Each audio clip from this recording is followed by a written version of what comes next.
Hello student, welcome to our channel Motion Explain GSEB METC.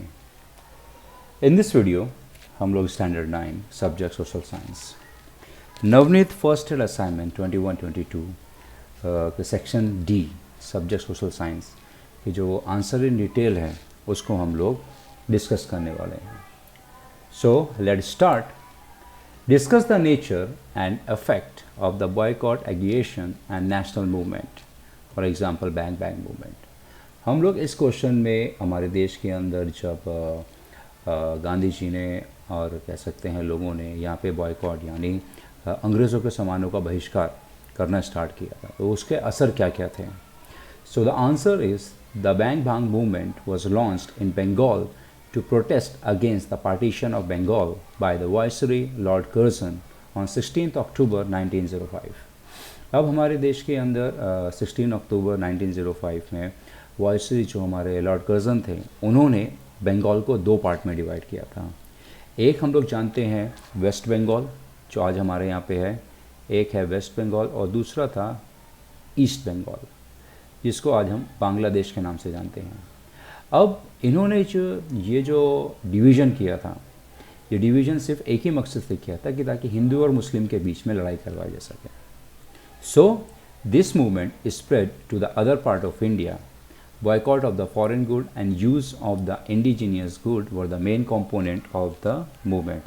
अब जब ये partition के बाद पूरे इंडिया के अंदर ये बात जो है आग की तरह फैल गई और फिर इंडियंस लोगों ने डिसाइड किया कि हम लोग अंग्रेज़ों के सामानों का बहिष्कार करेंगे और हम लोग इंडिया के बने हुए गुड्स का हम लोग इस्तेमाल करेंगे ताकि अंग्रेज़ों को फाइनेंशियल चोट, इकोनॉमिकली उनको हर्ट किया जा सके. So the nature of the movement, the Bang Bang movement है फॉलोइंग प्रोग्राम. उन्होंने कुछ मूवमेंट्स के अंदर पॉइंट्स रखे थे, जैसे नंबर 1 बहिष्कार, that is boycott of the foreign good. People were appealed to boycott the use of foreign good. लोगों से अपील की जा रही थी कि आप लोग अंग्रेज़ों के सामानों का बहिष्कार करें. This include the cloth manufactured in Manchester, sugar, shoes, tobacco and cigarette imported from the England. अब इस बहिष्कार के अंदर उन्होंने कपड़े जो मैनचेस्टर से बने हुए थे, शक्कर, जूते, तंबाकू और उनसे बनी हुई सिगरेट जो खासकर इंग्लैंड से इम्पोर्ट की जाती थी, उनका बॉयकॉट करना स्टार्ट किया था. Next, swadeshi, that is encouragement to and use of indigenous good. अब स्वदेशी मतलब देश में बनी हुई चीज़ें जिसको हम लोग इंडिजीनियस कहते हैं, उसको ज़्यादा बढ़ावा देना था. लोगों से अपील कर रहे थे कि ज़्यादा से ज़्यादा इंडिया में बनी हुई चीज़ों को आप खरीदें. Having boycotted the foreign good imported from the England, an appeal was made to the people to use the cloth and other good manufactured in India. अब स्वदेशी मूवमेंट के तहत अंग्रेज़ों के सामानों का बॉयकॉट करना है और अपील की गई थी कि हिंदुस्तान में बने हुए, हमारे इंडिया के बने हुए कपड़े और अदर सामानों का इस्तेमाल करना है. नंबर 3, एडॉप्शन ऑफ राष्ट्रीय शिक्षण, दैट इज़ नेशनल एजुकेशन. यहाँ पे उस टाइम पे इंग्लिश एजुकेशन चल रही थी, तो यहाँ पे अपील की गई that people were asked to boycott the government school and the colleges and adopt national education. यहाँ पे लोगों से ये भी अपील की गई कि हमारे जो सरकारी अंग्रेज़ों के बनाए हुए स्कूल और कॉलेजेस हैं उनको बॉयकॉट करें और हमारे देश की नेशनल एजुकेशन जहाँ पे चलती है वहाँ पे एडमिशन लें. For this purpose national school were started in Bengal. अब इसी मकसद को बॉयकॉट, इंग्लिश एजुकेशन को बॉयकॉट करने के लिए इंडिया के अंदर नेशनल एजुकेशन जहाँ पे हिंदी लैंग्वेज में सभी चीज़ पढ़ाई जाएगी उसको स्कूल बंगाल में बनाया गया. Rabindranath Tagore started Shanti Niketan to provide indigenous education. इस पे जो रविंद्रनाथ टैगोर थे उन्होंने शांति निकेतन बनाया जहाँ पे इंडिया की एजुकेशन, इंडियन एजुकेशन उनको पढ़ाया जाएगा. Now effect of movement. अब इस मूवमेंट से असर क्या हुआ. Number 1, Indian industry benefited a lot by this movement. The sale of cloth and other goods manufactured in India increased considerably. अब इससे असर क्या हुआ. सबसे पहले तो इंडिया के अंदर जितनी भी इंडस्ट्रीज़ थी उनको बहुत फ़ायदा हुआ. इंडिया में बने हुए कपड़े और अदर सामानों की जो बिक्री है वो ज़बरदस्त तरीके से इंक्रीज़ हो गई. Next affect that number point 2, the demand of the good imported from the England decline considerably. ज़बरदस्त तरीके से जब बॉयकॉट चालू किया गया तो इंग्लैंड में बनी हुई सामानों का बहिष्कार होने लगा और उनकी सेल ज़बरदस्त तरीके से नीचे गिरने लगी. The cloth factories in Manchester were most hard hit by the boycott. अब जो फैक्ट्री, जो कपड़ा जो मैनचेस्टर से आता था, सबसे ज़्यादा उनको नुकसान हुआ क्योंकि उनकी सेल एकदम ही बंद हो गई। Number third, the movement spread to the other part of India including Gujarat. अब ये जो बॉयकॉट मूवमेंट था, ये सिर्फ इंडिया में ही नहीं, सिर्फ गुजरात में भी फैला, राजस्थान, इंडिया के हर एक स्टेट में फैलने लगा। Then number fourth, the British parliament annulled the partition of Bengal in 1911। फिर जब ये सारी चीज़ें होने लगी तो ब्रिटिश पार्लियामेंट ने क्या किया, जो वाइसरॉय ने कर्जन ने जो पार्टीशन किया था बंगाल का, उसको खारिज कर दिया। So number fifth, the movement created nationwide awakening and built the confidence that British can be defeated by struggle of the united people। अब जब जैसे ही ब्रिटिश पार्लियामेंट ने इसको खारिज कर दिया बंगाल के पार्टीशन को, तो लोगों के अंदर एक यकीन बढ़ा। वो उनको यकीन हो गया कि अगर हम ब्रिटिशों को हराना है तो सबसे पहले हमें एक होना पड़ेगा, और एक होने के बाद ही उनके खिलाफ एक शांति तरीके से उनसे लड़ाई लड़नी पड़ेगी, तभी हम जाके अपने देश को आज़ाद करवा सकते हैं। Moving on to the next question, explain the program, event and effect of non-cooperation movement। अब हम इसमें प्रोग्राम नॉन-कोऑपरेशन मूवमेंट है क्या, ये कैसे हुआ और इसके असर देखने को मिलेंगे। The non-cooperation movement was launched under the leadership of Gandhi ji in 1920। अब ये नॉन-कोऑपरेशन मूवमेंट है वो गांधी जी के लीडरशिप के अंदर 1920 में शुरू हुआ था। अब जानते हैं प्रोग्राम है क्या। There were several programs undertaken during the non-cooperation movement. कुछ प्रोग्राम लिए गए थे, जैसे number 1, non cooperation with the government by leaving the services of the government. सबसे पहले तौर पे प्रोग्राम था कि हमें गवर्नमेंट जॉब को छोड़ देना है। Number 2, boycott the court and election to the central and provincial legislature. अब जो अंग्रेज़ लोग इलेक्शन करवाते थे, उनकी जो कोर्ट थी जहाँ पे जुडिशरी बैठती थी, और उनके इलेक्शन जो सेंट्रल और प्रोविंशियल लेजिस्लेचर को कहते थे, उनको अवॉइड करना था, उसमें वोट नहीं डालना था। Boycott of the government school and college, जो सरकारी स्कूल एंड कॉलेज थे उसको भी बॉयकॉट करना था, यानी वहाँ पे पढ़ने नहीं जाना था। Next, boycott of the foreign good, विदेशी सामानों का बहिष्कार करना। Surrender of the government honour and ceremonies, सरकार ने जो अंग्रेज़ की सरकार ने जो उनको ऑनर दिया था, जैसे कह सकते हैं गांधी जी को और रविंद्रनाथ टैगोर को नाइटिंगेल का अवार्ड जो दिया था सर, वो उनको वापस कर दिया, और जितनी भी अंग्रेज़ों की जो सेरेमनीज होती थी उसको भी अटेंड नहीं करना है। Now number next, the cooperation movement. During the cooperation movement many eminent lawyer like C.R. Das and Pandit Motilal Nehru gave up their legal practice. अब ये जो एमिनेंट लॉयर थे, ये पहले क्या करते थे, अंग्रेज़ों के कोर्ट में अपनी एडवोकेसी करते थे, लोगों को बचाते थे। फिर उन्होंने क्या किया, जो लीगल प्रैक्टिस को भी उन्होंने क्विट कर दिया, ताकि अब वो अंग्रेज़ों की कोर्ट में उसमें अब जाके वो एडवोकेसी नहीं करेंगे। Next, thousand of student left the government school and colleges. हज़ारों लोगों ने सरकारी स्कूल और कॉलेजेस को छोड़ दिया। Next, eight many places bonfire of the foreign good was made. India के हर एक कोने में बहुत सारी जगह पे जो विदेशी सामान था उनको जलाने लगे, एक जला के वो शो करते थे कि वो बहिष्कार कर रहे हैं। Next, Gandhi ji gave up the title of Kesari Hind and Rabindranath Tagore return the knighthood conferred upon by the government.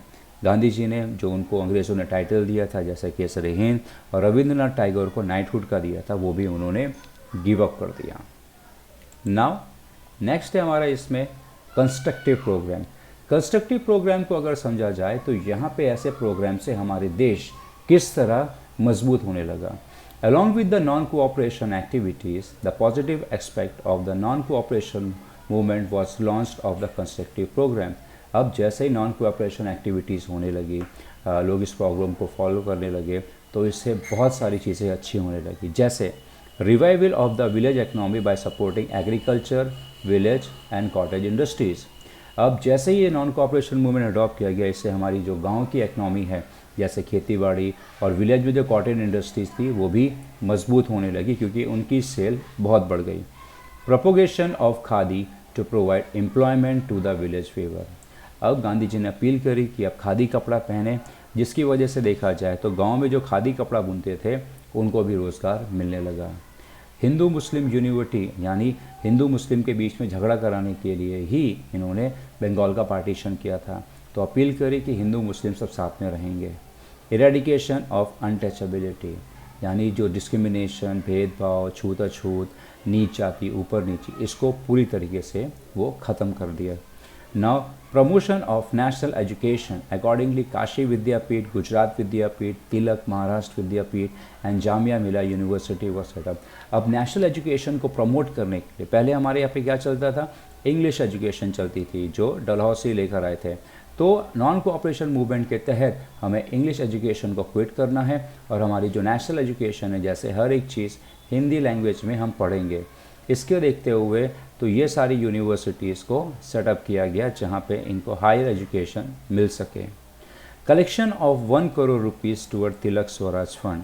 अब तकरीबन तिलक स्वराज फंड के तहत 1 करोड़ रुपए के आसपास कलेक्ट किए गए ताकि जिन्होंने अंग्रेज़ों के सामान को बहिष्कार किया है उनको फाइनेंशियली वो मदद कर सकें। Next, advocacy of prohibition. अब यहाँ पे एडवोकेसी भी की गई। प्रोहिबिशन का मतलब यानी अंग्रेज़ों के द्वारा जो चीज़ों को रोका जा रहा था देश हित के लिए, उनको लगता था कि नहीं इससे हमारी सुप्रीमेसी पे इफेक्ट पड़ेगा, तो उसके खिलाफ आवाज़ उठाने लगे। People gave up the foreign cloth and start weaving khadi. तो लोगों ने क्या किया, फॉरेन क्लोथ को इन्होंने क्विट किया और खादी कपड़ा पहनना इस्तेमाल किया। Now next is that event. अब इस इवेंट के तहत समझा जाए क्या क्या चीज़ें और पूरे इंडिया में होने लगी। The non cooperation movement was launched in 1920 and the Indian National Congress endorsed the movement at its Nagpur session in 1920। ये non cooperation movement Gandhi ji के द्वारा 1920 में स्टार्ट किया गया था और हमारी इंडिया की जो पहली पॉलिटिकल पार्टी जो इंडियन नेशनल कांग्रेस थी उन्होंने भी इसका सपोर्ट किया नागपुर सेशन में। Then the technique of the movement was satyagraha. अब इस नॉन कोऑपरेशन मूवमेंट को किस तरह से हमें करना था, इसमें एक टेक्निक अपनानी थी कि सत्याग्रह करके, और वो भी नॉन वायलेंट, यानी हम किसी भी तरीके की मार, किसी भी तरीके का लड़ाई झगड़ा नहीं करेंगे, शांति से बैठ के हम अपनी आवाज़ अंग्रेज़ों के सामने रख कर और हम अपनी बात मनवाएंगे। Thousands of people from all over the country participated in the country. हज़ारों लोग दुनिया इंडिया से कोने कोने से आए और इस मूवमेंट के अंदर पार्टिसिपेट किया। Next, the government tried to suppress the movement by arresting Gandhi ji and other leader, opening of the lathi charge on the satyagrahis and putting them in a jail। अब जब सरकार ये सब सत्याग्रह से परेशान हुई तो उन्होंने सबसे पहले तो गांधी जी को अरेस्ट किया और अदर लीडर्स। उसके बाद उन्होंने लाठी चार्ज किया सत्याग्रहिस पे और उनको जेल में डालने लगे। देन इसी तरीके से in 1922 a violent incident took place at Chauri Chaura village in Gorakhpur district at Uttar Pradesh. 1922 के अंदर तकरीबन देखा जाए तो कुछ सत्याग्रहिस लोग आंदोलन कर रहे थे, रैली निकाल रहे थे।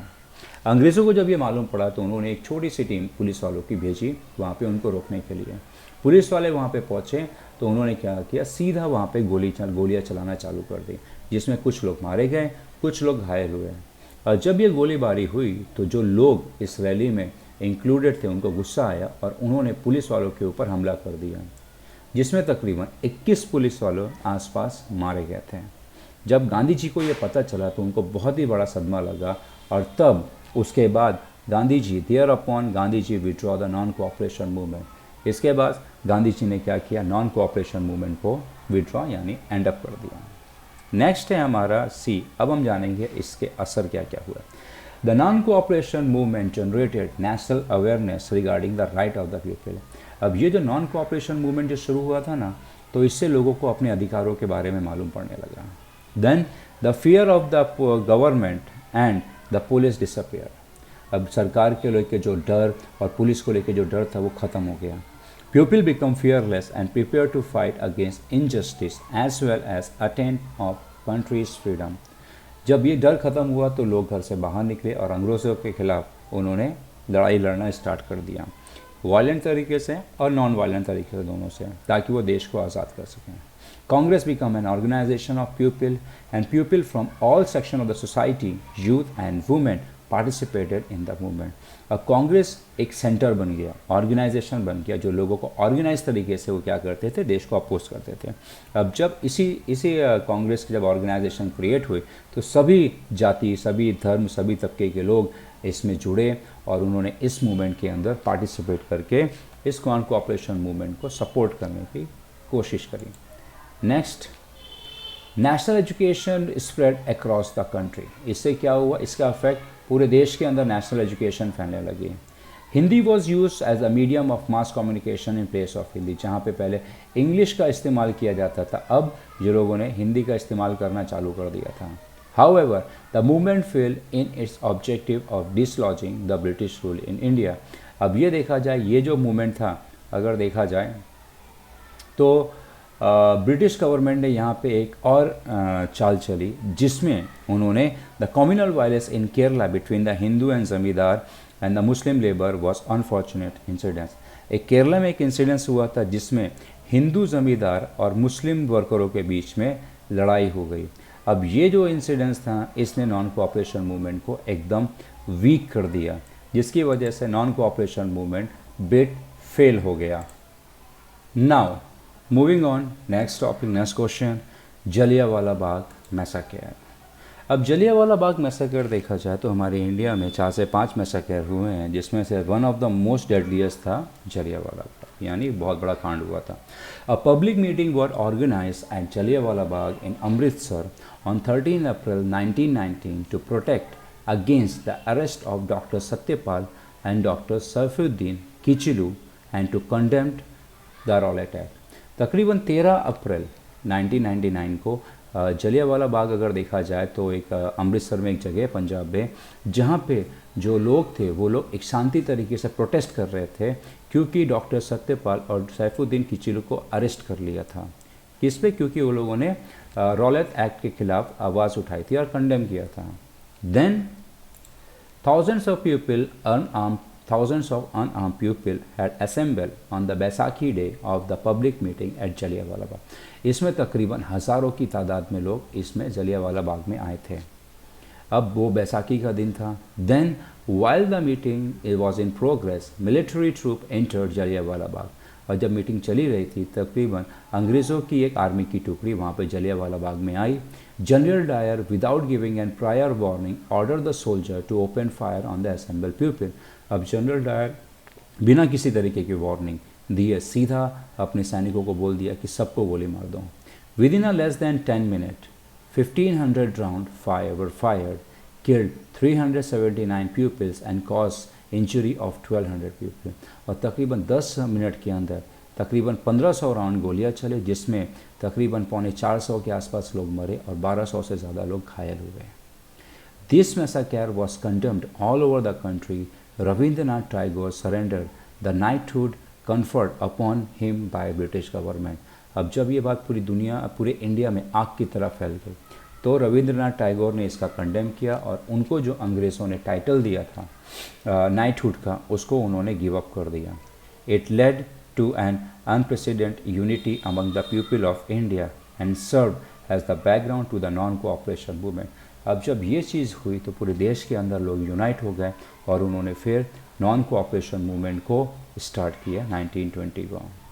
Now next, revolutionary movement in foreign countries. हमारे देश में तो रेवोल्यूशन आज़ादी को लेकर चल ही रहा था, पर लेकिन इसमें विदेशों में भी ये चीज़ चल रहा था। किस तरीके से? Indian struggle for freedom receive support from the Indians living outside of India.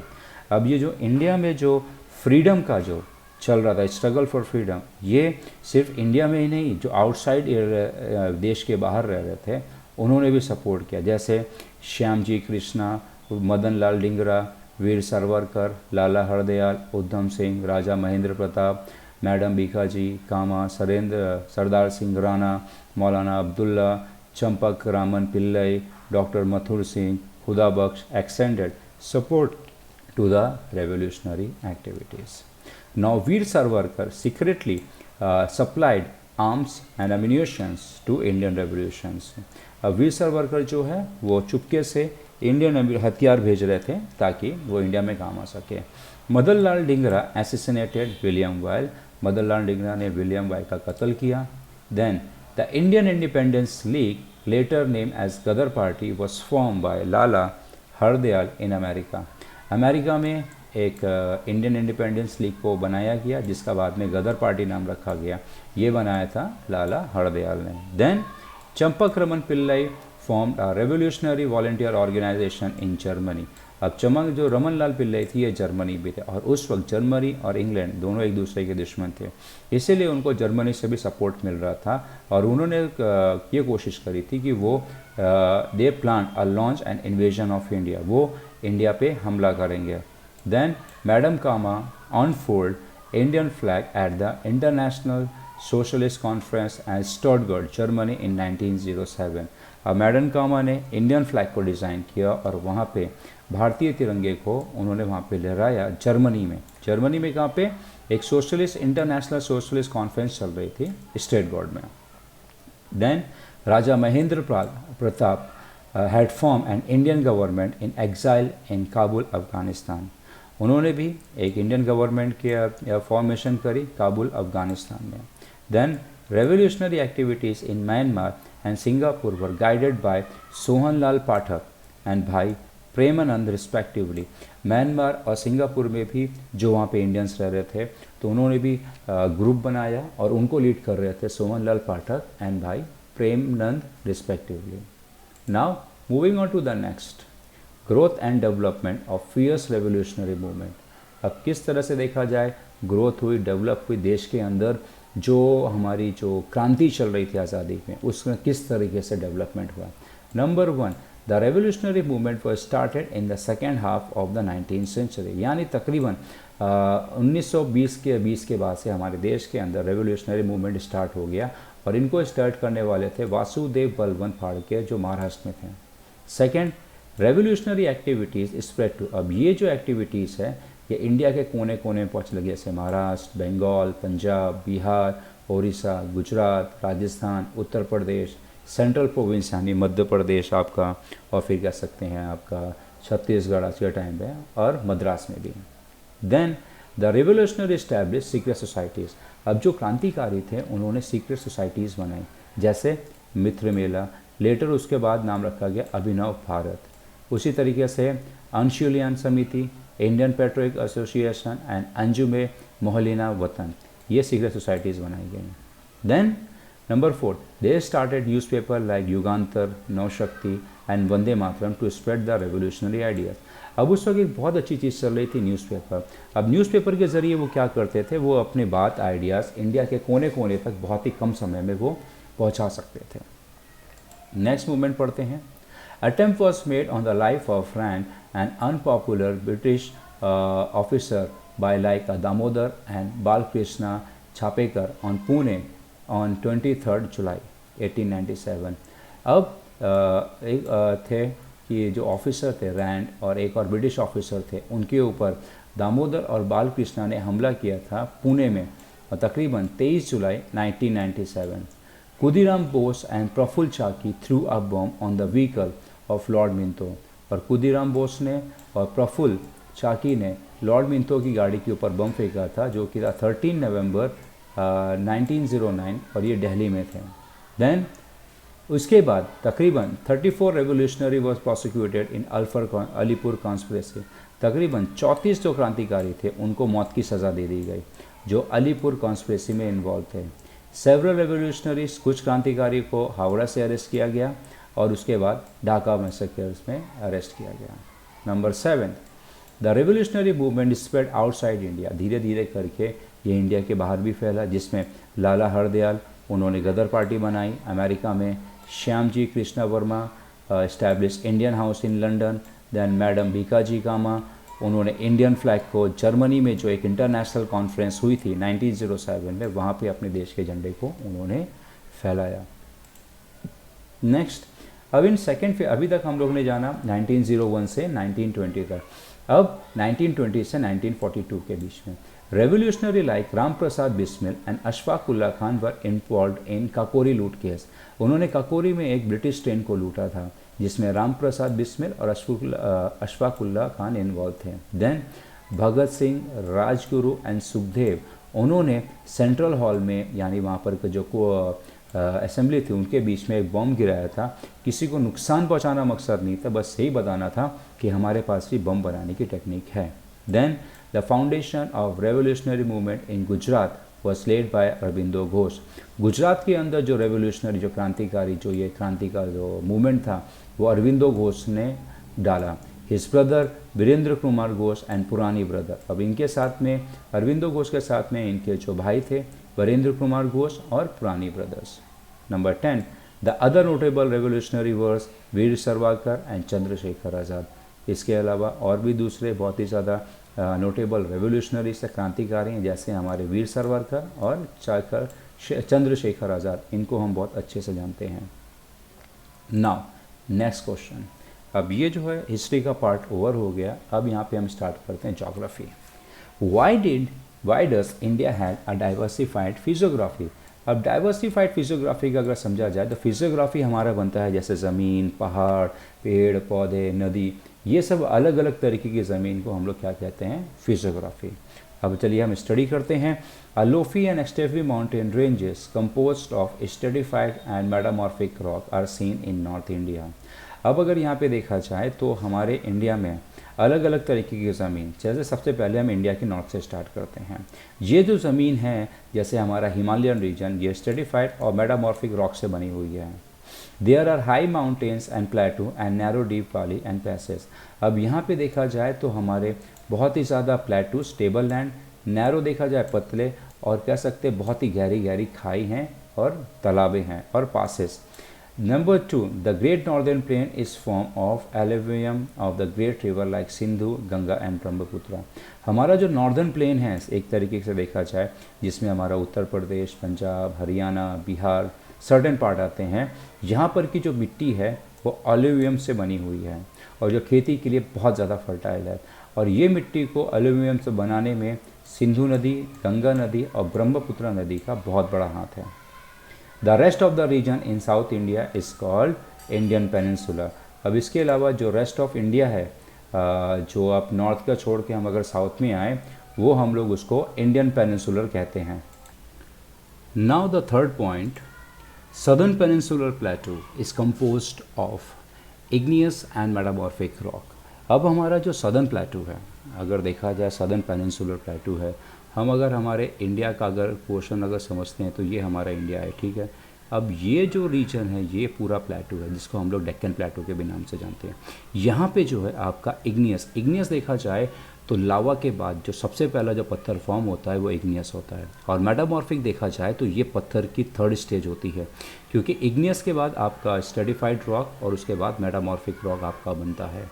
Now अब इसको कहा जा सकता है it is the oldest land mass. ये सबसे पुरानी ज़मीन है, यानी जो फॉर्म हुई है वन ऑफ द अर्लीस्ट ये ज़मीन फॉर्म हुई है। It include residual part of old mountain ranges and desiccated प्लेटू। अब यहाँ पे बहुत सारे हमारे माउंटेन रेंजेस भी है, जैसे हमारा वेस्टर्न घाट है, और अलॉन्ग विद दिस यहाँ पे अगर देखा जाए तो प्लेटूज भी हैं। Number 4, there are coastal plain along with eastern and western coast. अब ये जो हमारा जो पार्ट है ये अगर देखा जाए तो ये हमारा कोस्टल प्लेन है, इसको हम कहेंगे वेस्टर्न घाट और इसको हम कहेंगे eastern Ghat. Now on the basis of the diversity in physiography mention above. अब इस बेस पे अभी तक हम लोगों ने जो भी पढ़ा, ये हमने हमारी इंडिया की अलग अलग तरीके की ज़मीनों के बारे में पढ़ा, तो इसी बेस पे कह सकते हैं कि हमारे इंडिया की जो लैंड है, जो हमारी फिजियोग्राफी है, वो अलग अलग है। नेक्स्ट है हमारा स्ट्रेट। What is straight. अब अगर स्ट्रेट का कॉन्सेप्ट अगर हम लोग समझें तो यहाँ now later understand what is straight.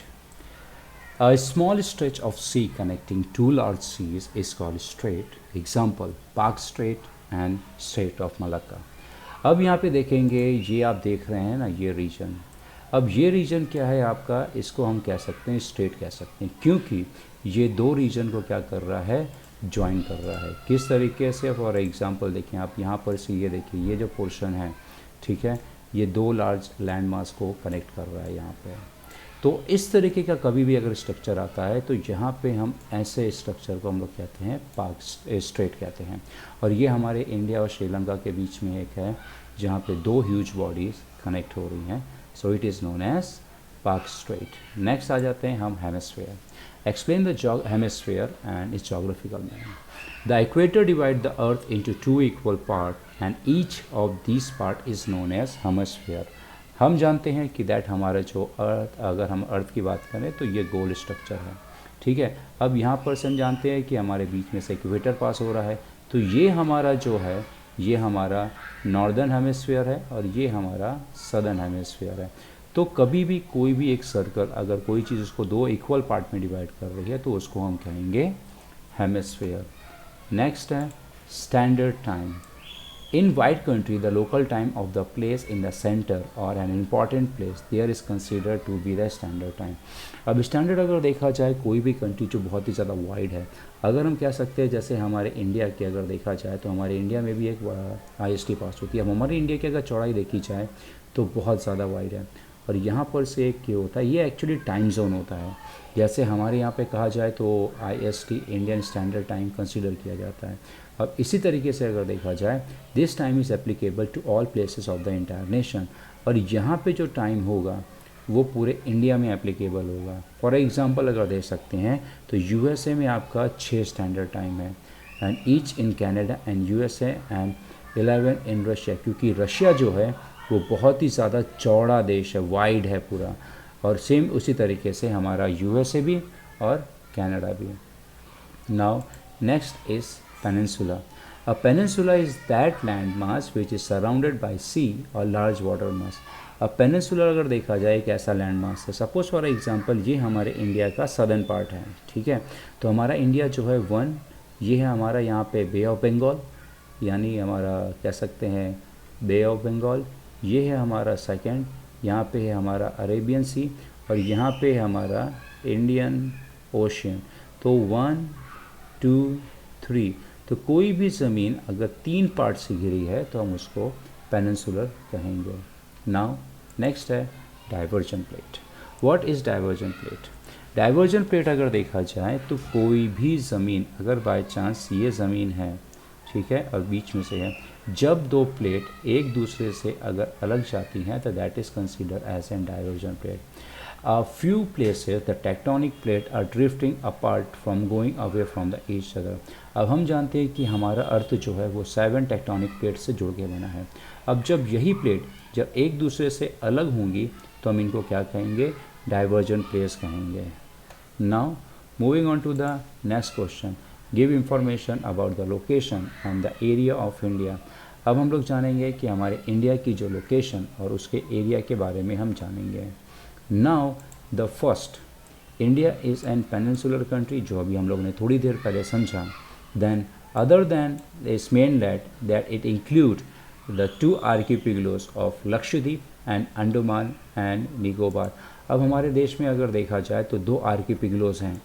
Yes, जैसे हमारे देश में अगर देखा जाए तो 2 आर्किपिगलोस हैं। एक आपका आर्किपिगलोस अगर देखा जाए तो वो है आपका लक्षद्वीप जो ये रहा, और एक हमारा है आर्किपिगलोस ये रहा, इसको हम कहते हैं अंडमान एंड निकोबार। अब इसकी अगर देखा जाए तो ये हमारा केरला है, इससे तकरीबन 400 किलोमीटर के आसपास है, और ये अगर देखा जाए तमिलनाडु है, जिससे डिस्टेंस जो तकरीबन हमारी जो है 1200 से 1500 किलोमीटर के आसपास है। सो इसको हम लोग क्या कहेंगे? आर्किपिगलोस कहेंगे, और ये लोकेशन है हमारे इंडिया के आर्किपिगलोस की। Now the next point is its mainland lie between 8 degree 4 to 37 degree 6 north latitude and between 68 degree 7 to 97 degree 25 east longitude।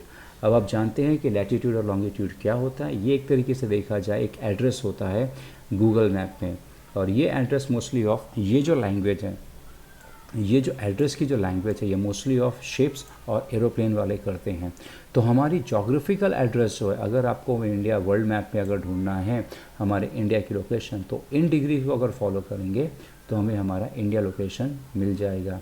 Next है the tropic of cancer passes through almost the middle of India.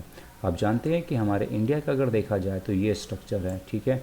अब यहाँ पर से एक tropic of cancer पास होता है। ये एक देखा जाए कि इमेजिनरी लाइन है, सिर्फ ग्लोबल मैप को स्टडी करने के लिए बनाया जाता है, और इसकी जो सिचुएशन है यहाँ पे वर्ल्ड मैप में अगर देखा जाए तो 23 degree 30 degree north latitude. North latitude का मतलब होता है ये इक्वेटर है, और यहाँ पे आपका ट्रॉपिक ऑफ कैंसर है, यहाँ पे आपका ट्रॉपिक ऑफ कैप्रिकॉर्न है।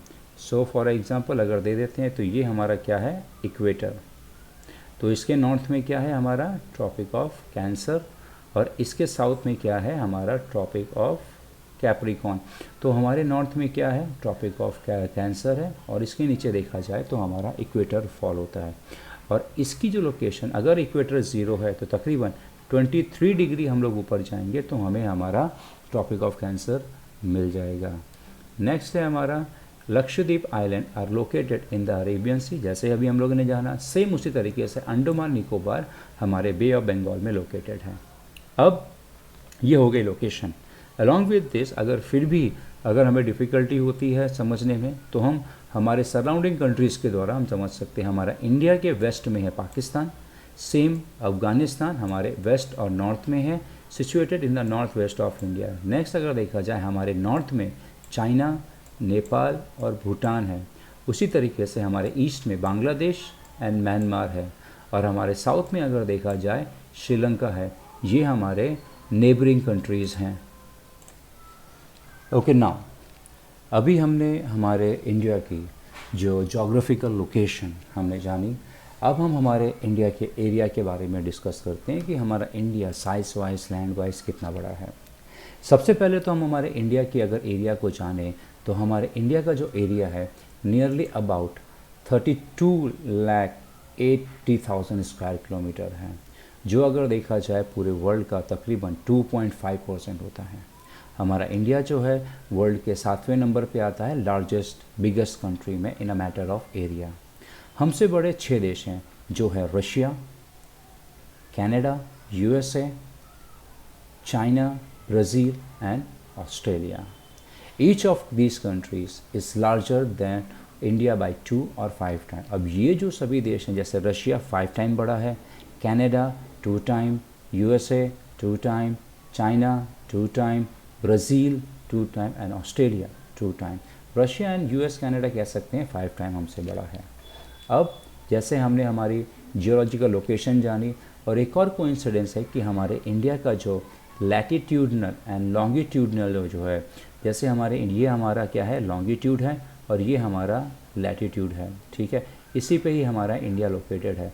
अब अगर देखा जाए तो यहाँ से जो यहाँ का रन है और यहाँ से लेके यहाँ का रन है, तकरीबन दोनों सिमिलर गिरते हैं, but in reality there is a slight different in their real distance पर, लेकिन इसमें थोड़ा सा डिफरेंस है। जैसे अगर हम नॉर्थ हमारे जम्मू कश्मीर से चालू करते हैं और इंडिया के बॉटम कन्याकुमारी पे आते हैं, तो हमें तकरीबन 3214 किलोमीटर को कवर करना पड़ेगा।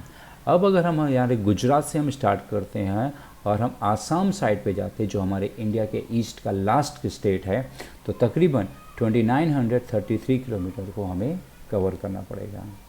देन जो नेक्स्ट टॉपिक है द ट्रॉपिक ऑफ कैंसर, जो हमारे इंडिया से नॉर्दर्न लैटिट्यूड है इक्वेटर के ऊपर, जो भी हम लोग ने पढ़ा था, वो हमारे इंडिया को इक्वली 2 पार्ट में डिवाइड करता है।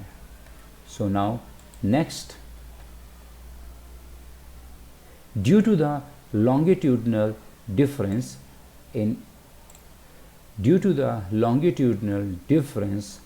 there is a difference of about 2 hours in the local time of places located in extreme east and the west।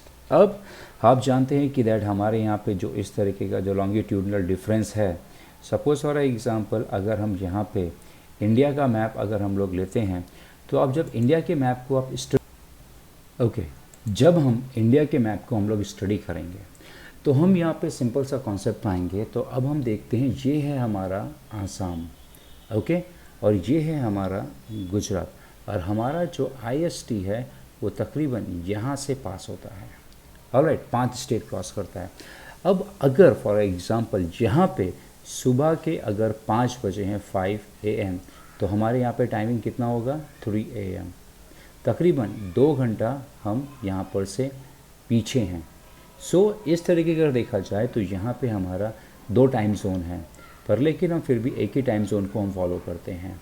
ये क्यों होता है? बिकॉज सनलाइट ट्रैवल करती है, तो उसको यहाँ से यहाँ पहुँचने में तकरीबन 2 घंटे उसको लगते हैं। इसीलिए अगर देखा जाए तो हमारे यहाँ पे जो डिफरेंस है ये 2 घंटे का आसपास हमारे यहाँ पे डिफरेंस पड़ता है। Now the standard meridian of India is 82 degree 30। अभी जो मैंने इंडिया के बीच में से एक लाइन निकाली थी वो हमारा स्टैंडर्ड मेरिडियन है।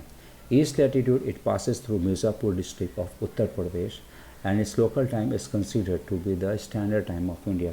अब ये जो लैटिट्यूड है हमारे इंडिया के जिस हिस्से से पास होगा उस हिस्से के टाइम को हम पूरे इंडिया में कंसिडर करेंगे। अगर यही उत्तर प्रदेश की बजाय अगर गुजरात से पास होता तो हम गुजरात के टाइम को पूरे इंडिया में कंसिडर करते हैं। नेक्स्ट है the northern part of slightly broader and it include the Himalaya and the northern plain. अब हमारे इंडिया का अगर देखा जाए तो फॉर एग्जांपल ये हमारा टॉपिक ऑफ कैंसर है। अब यहाँ पे अगर हम इंडिया की बात करें तो ये हमारा कुछ इंडिया का स्ट्रक्चर है ऐसा।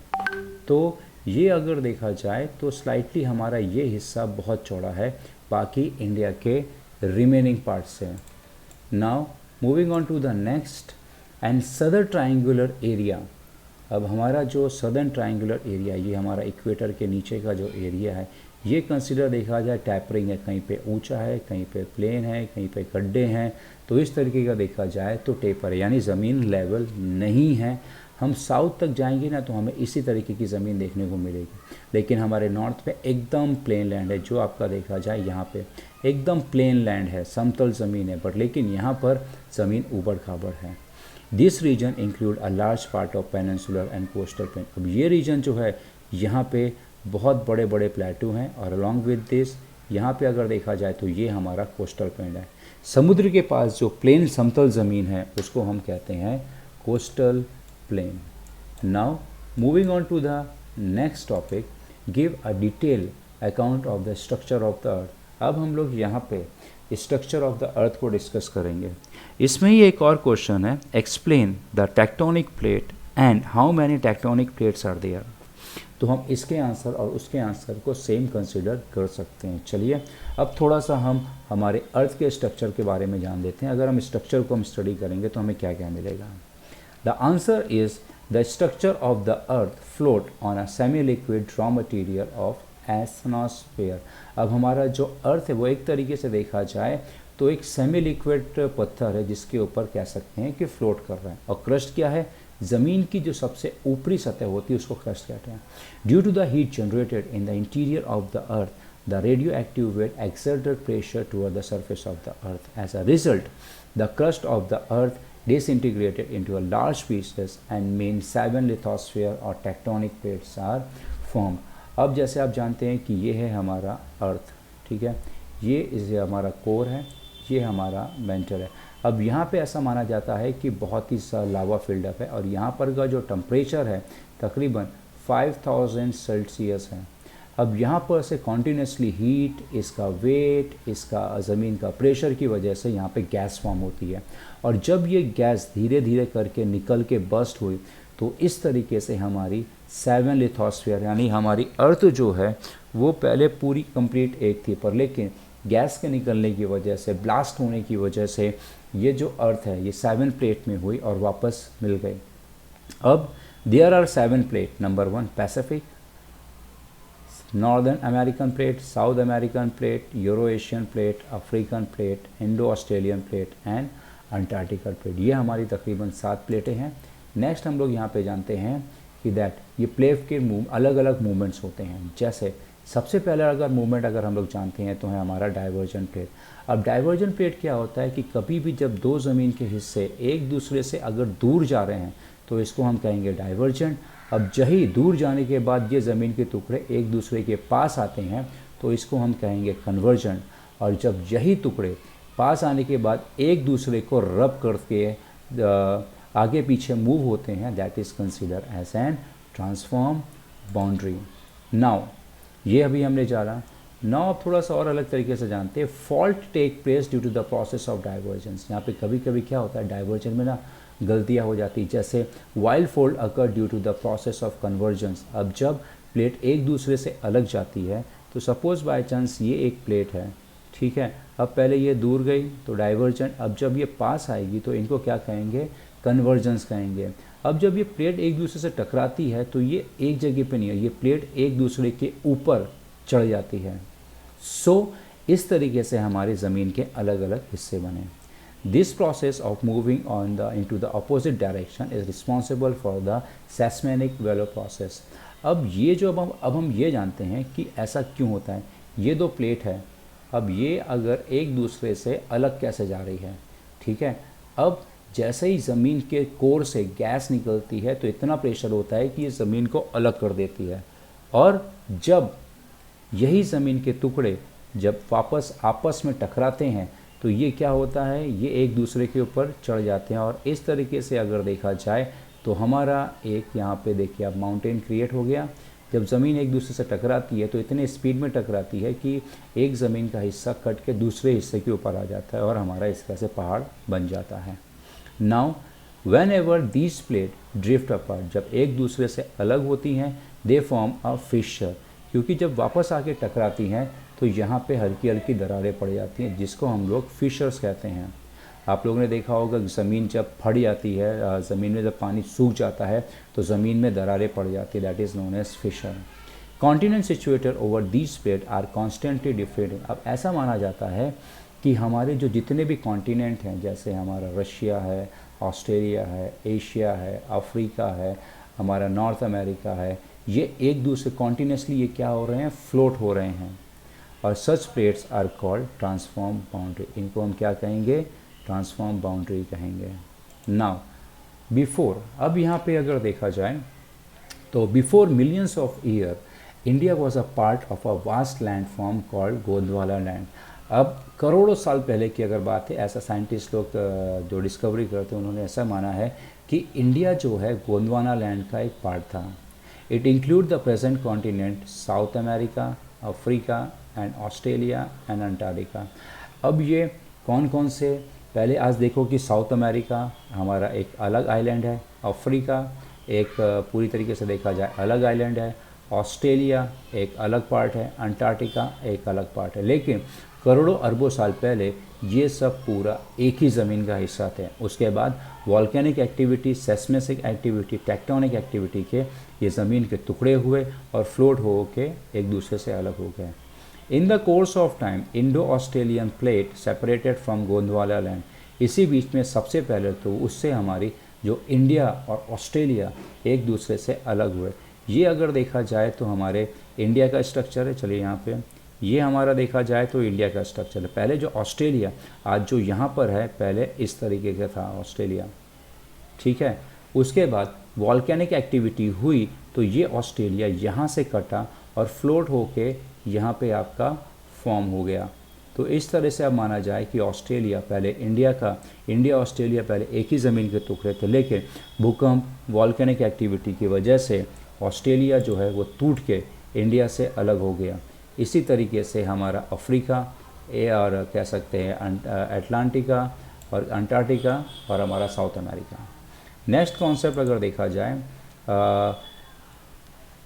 in the northern part slid down the Euro-Asian plate about 5 crore year. Due to collision between two plates, fold were formed and stratified rock at the bottom of the Tethya Sea. As a result, Himalaya and the Central Asian system came into existence. अब जैसा कि मैंने अभी बताया, ये हमारा अगर देखा जाए तो हमारा ये इंडिया है, ठीक है। अब ऊपर अगर देखा जाए तो जैसे हमारा ऑस्ट्रेलिया है, ऐसा माना जाता है कि ये जो ऑस्ट्रेलिया की जो लैंड है ये यहाँ पर आके इंडिया से टकरा गई। अब जब टकराई तो इंडिया की ज़मीन जो है वो अंदर की तरफ मूव हुई और इधर से एक प्लेट आके वापस से गोंडवाना लैंड को हिट करे। जब ये दोनों ज़मीन एक दूसरे को हिट करे तो यहाँ पे जो ज़मीन है, जैसा कपड़ा हमारा कि कपड़ा प्लेन है, अगर हम लोग इसको सिकोड़ेंगे तो कपड़े के अंदर ऐसी चीज़ें ऐसे हो जाएंगी। उसी तरीके से हमारी ज़मीन भी जो है सिकुड़ी और यहाँ पे हमारा माउंटेन बन गया। सो इस तरह से माना जाता है कि हमारा जो हिमालय है और जो माउंटेन रेंजेस है कुछ इस तरीके से हमारे फॉर्म हुए। Next, and with that a large depression also came into existence to south Himalaya. इस तरह से हमारा हिमालय फॉर्म हुआ। With the passing of time the river from the south and north deposited alluvium which form the part of northern India. अब इसी के साथ में हमारी देश की जो नदियां हैं जो साउथ में बहती हैं और जो नॉर्थ में बहती हैं, नॉर्थ में जैसे गंगा, फिर कह सकते हैं सतलज, ब्रह्मपुत्र, इन्होंने क्या किया, नॉर्थ में हमारा इंडिया का जैसे राजस्थान पार्ट, उत्तर प्रदेश, बिहार, यहाँ पे एल्यूमिनियम डिपॉजिट किया। एल्यूमिनियम अगर देखा जाए पत्थरों से जो कह सकते हैं डस्ट पार्टिकल निकलते हैं उसको हम लोग कहते हैं एल्यूमिनियम। इस तरह से हमारा नॉर्दर्न प्लेन हमारा फॉर्म हुआ। Next, with the passage of time the river from south and north deposited which formed the northern plain. Next, when Himalaya was emerging, a large volcanic explosion occurred in the northern western part of peninsula. Due to this explosion, a western part of the plateau broke and submerged. This led to the form of Arabian Sea. अब अगर यहाँ पे देखा जाए तो यहाँ पे एक कॉमन सी चीज़ बताई गई है कि जैसे फॉर एग्ज़ाम्पल ये हमारे इंडिया का स्ट्रक्चर है। अब इंडिया के स्ट्रक्चर को अगर हम थोड़ा सा डीप नाउ अब अगर हम इंडिया के स्ट्रक्चर को थोड़ा सा अगर हम लोग स्टडी करते हैं, ठीक है, थोड़ा सा डीप में अगर स्टडी करते हैं तो अब हमें यहाँ पे आपके सामने एक इंडिया का मैप दिख रहा है, ठीक है। अब हम इंडिया के मैप को थोड़ा सा हम इनलार्ज करके हम यहाँ पे समझेंगे। ऑलराइट, यहाँ पे आपका जो रीजन दिख रहा है, ये रीजन, ये जहाँ पे मैंने सर्कल किया हुआ है, अब ऐसा माना जाता था कि यहाँ पे पहले ये अरेबियन सी और पीछे था, और ये पूरा अगर देखा जाए तो ये एक इतना बड़ा ज़मीन का हिस्सा था। लेकिन जैसे अब यहाँ पे अगर देखा जाए तो यहाँ पे हमारा वॉल्केनो थे। अब वॉल्केनो से क्या हुआ, वॉल्केनो से जब लावा निकलता था तो ये भूकंप भी आते थे, जिसकी वजह से ये ज़मीन का टुकड़ा टूटा और ये अरेबियन सी में जाके डूब गया। अब जब ये अरेबियन सी में डूबा तो अरेबियन सी का वाटर लेवल राइज हुआ और हमारा वेस्टर्न घाट यहाँ पे फॉर्म हो गया। सेम इसी तरीके से हमारा ईस्टर्न घाट भी फॉर्म हुआ। ईस्टर्न घाट अगर देखा जाए और हिमालय जो ऑस्ट्रेलियन प्लेट जो उसको यहाँ पर से कोलाइड हुए थे यानी टकराई थी, जिसकी वजह से हमारा इंडिया सुखड़ा और यहाँ पे हमारा हिमालयन रीजन फॉर्म हो गया। सो इन दिस वे कह सकते हैं कि ये बहुत ही करोड़ों अरबों साल का प्रोसेस है, ज़मीन टूटना, सबमर्ज होना, वाटर लेवल राइज होना, and in this way water level पहाड़ का हिस्सा यहाँ पर से डूबा और उसके बाद वाटर लेवल राइज अप हुआ और हमारे यहाँ पे वेस्टर्न घाट फॉर्म हो गया। बहुत ही ज़्यादा इंटरेस्टिंग कॉन्सेप्ट है ये कि किस तरीके से हमारे वेस्टर्न घाट और ज़मीन कैसे कैसे बनी। Now moving on to the next question, give reason the international trade of India has become more smooth। हमारे इंडिया का जो बिज़नेस है, जो इंटरनेशनल बिज़नेस हमारी इंडिया करती है, वो इतना स्मूथ कैसे हो गया, चलिए हम लोग जानते हैं। Most of the world trade is carried out through the sea route, so the country which have got the benefit of the sea coast can develop their international trade very smoothly. अब अगर देखा जाए दुनिया के जितने भी देश जहाँ पे वो समुद्र के किनारे हैं और वहाँ पर से वो लोग ने सी रूट क्रिएट किया अलग अलग देशों के लिए, और जिन देशों ने सी रूट को डेवलप किया वो इंटरनेशनल ट्रेड बड़े आराम से कर सकते हैं। जैसे India has a long coast line of about 7,500 kilometre. अब अगर हम इंडिया की कोस्ट लाइन को स्टडी करें तो ये हमारा इंडिया की कोस्ट लाइन है जो तकरीबन 7,500 के आसपास होती, जो कि बहुत बड़ी है और पोर्ट के लिए वन ऑफ द बेस्ट है। नेक्स्ट है her trade route reaches West Asia, South Asia, South east Asia, Australia, East Africa. अब हमारे इंडिया के आसपास जितने भी जो नेबरिंग कंट्रीज थे उनसे तो लैंड रूट थे, लेकिन जो थोड़ी दूरी पे थे जिनके बीच में सी पड़ता था उनको भी सी रूट के ज़रिए हम लोगों ने कवर किया, तो एक तरीके से अपॉर्चुनिटी हो गई हमारे लिए। सेम इसी तरीके से बिसाइड हर लॉन्गर सी रूट रीच यूरोप। अब लेकिन अगर हमें यूरोप जाना होता था तो हमें पूरा अफ्रीका के गोल घूम के जाना होता था। सो जब से Swiss canal, north America, north Africa and north America via Swiss canal, अब जब से स्विस कैनाल बना है तो जो हमारा डिस्टेंस है तकरीबन 7,000 किलोमीटर जैसा रिड्यूस हो गया है। अब कह सकते हैं कि यानी एक तरीके से ये बहुत बड़ी राहत थी और तकरीबन 2 महीना जितना हमारा टाइम सेव होता था। इसने huge development in a term of human by creating, और ये कैनाल जो है ये नेचर ने नहीं मैनुअली क्रिएट हुआ है, जो एक बहुत बड़ा इंसानी डेवलपमेंट में था। Next, west Africa and south America वो हमारे via Cape of Good Hope से आते थे और कनाडा जाते थे। और यूएसए जो है, क्या यूएसए जैसा भी बताया कि state of Malacca, state of Malacca अगर देखा जाए तो ये आपका मलेशिया और सिंगापुर के आसपास पड़ता है। Thus international trade of India has become smooth due to the extensive benefit of sea route. अब सी रूट को अगर समझा जाए, अलग अलग देश से लोग आते थे यहाँ पे, और सी रूट भी इस तरीके से थे कि उनको बहुत ही लंबा सी रूट ट्रैवल नहीं करना पड़ता था, बीच बीच में कंट्रीज़ पड़ते रहते थे जहाँ पे उनको सेफ्टी, इतने लंबे रूट को ट्रैवल करने से वो लोग अपने आप को बचा सकते थे। Now next, give location of India is an strategic geographically. अब हमारी जो इंडिया की लोकेशन वो एक तरीके से देखा जाए one of the most important है। किस तरीके से? India lie at the apex of the Indian ocean in the middle of south Asia. अब हमारे इंडिया जो है वो एपेक्स मतलब इंडियन ओशियन के ऊपर पड़ता है, ठीक है, साउथ एशिया में। Due to this it become easier for India to maintain Indus trade relation with Asian country and east Africa through sea route, जिसकी वजह से इंडिया को अगर एशिया कंट्रीज़ के साथ में अगर बिज़नेस करना है और साथ में ईस्ट अफ्रीका जो हमारे अफ्रीकन देश हैं उनके साथ भी बड़े आराम से कर सकते हैं। Next, after the construction of Suez canal India's relation with Europe and America countries also developed more. अब पहले जो अगर यूरोप से किसी को इंडिया आना होता था तो पूरे अफ्रीका का चक्कर लगा के आना पड़ता था और यूरोपियंस को भी, लेकिन जब से स्विस कैनाल बना है तब से यूरोपियन और अमेरिकन को बहुत ईजी हो गया है कि वो स्विस कैनाल के ज़रिए डायरेक्ट इंडिया आ जाएं। इससे तकरीबन उनका 2 से 3 महीने का टाइम और तकरीबन 7000 किलोमीटर का डिस्टेंस सेव हो जाता है। थर्ड, सी रूट और air route from east and south east Asia and Australia going to America and Europe via Swiss canal passes over by India.